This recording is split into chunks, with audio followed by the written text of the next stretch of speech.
Hello everyone, my name is Esther Nyonje and welcome back to Kenya Explained. Now, thank you for liking, subscribing and sharing this video. Thank you so much for your feedback, and some people have been asking me about the update from the last time I promised to talk about BBI. Well, compiling this whole report into something small that can be easily understood and straightforward to the point, that is informative and how I'd like anyone to understand, has not been easy, but thank God here I am. So straight to the point, the Building Bridges Initiative. Now, the Building Bridges Initiative report is a result of the handshake between the President, His Excellency Uhuru Kenyatta, and the former Prime Minister, Honorable Raila Odinga.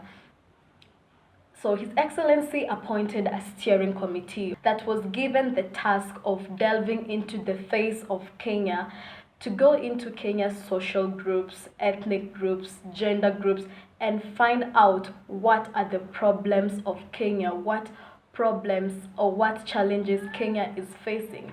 So the steering committee was supposed to come up with the report giving up the challenges of Kenya and giving the recommendations of these challenges and how we can solve it.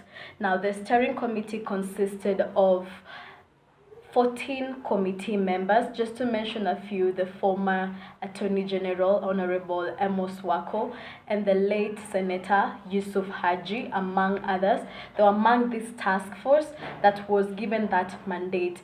And so these people came up with the things that they saw really affected Kenyans, and now they came up with the recommendations in this BBI report. So the steering committee came up with 6 notable issues that majorly were the root to how they came up with the recommendations, which is now the whole BBI report.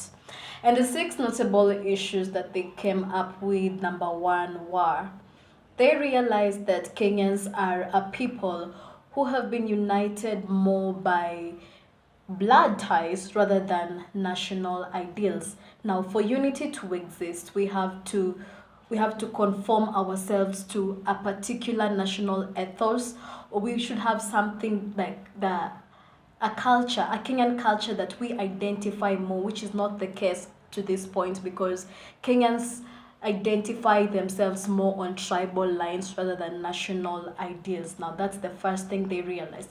And the second thing they realized was that the youth in Kenya have been left out of the development process. Now, most youth in Kenya cannot get decent employment and face a lot of challenges, and that is something they came up with in their research and their report to come up with a later recommendation in the BBI report. Number 3, they realized that time is running out and there is continuous poor governance and there is no trajectory, which might draft into instability, misery, poverty, and conflict. Now, they realize that we are running out of time as a country, and if we continue with this instability, with poor governance, speaking about corruption every other day, then this is a possible outcome of a failed state. Now, Kenya could be a failed state if we do not do anything about the poor governance that we keep talking about.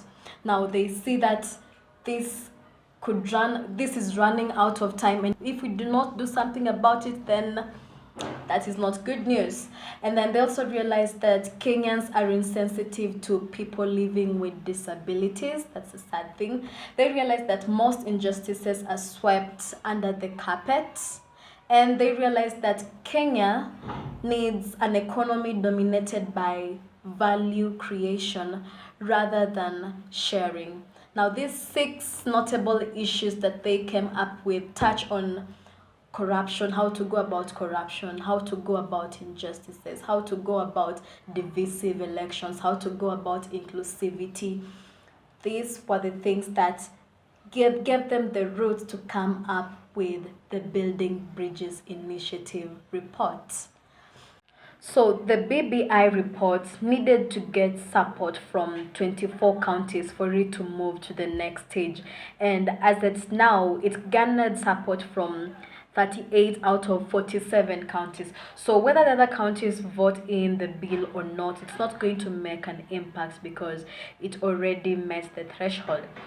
So the next stage where it moves to is the parliament stage, where it goes to both of the houses, that is the National Assembly and the Senate. So the committees of both houses are going to scrutinize this bill, and it's going to pass through all those stages: the first reading, second reading, the committee stage, and the third reading. And once it gets to the last stage, the speakers of both houses are going to present this bill to the president for a presidential assent, that is simply a signature by the president. So once the president signs this bill, it moves to the next stage, which is the referendum stage, and that is the process where the bill is brought to the people to decide whether they are going to pass this bill into law or not.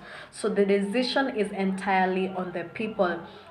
That is all I have today in my introduction of the Building Bridges Initiative report, and in my next video I am going to delve into the tangible issues, what is really in this report, from the legislature to the executive to the judiciary to the cross-cutting issues and the constitutional reforms. I hope to see you there, and so many people are interested in the introduction of the position of the Prime Minister and the two DPMs. I will talk about that, and if the Prime Minister is receiving salary as Prime Minister. No, he's not going to receive salary. So that and everything will be discussed in my next video, which I promise won't take long as the first one. So until then, don't forget to like, subscribe, and share, and adios. Thank you.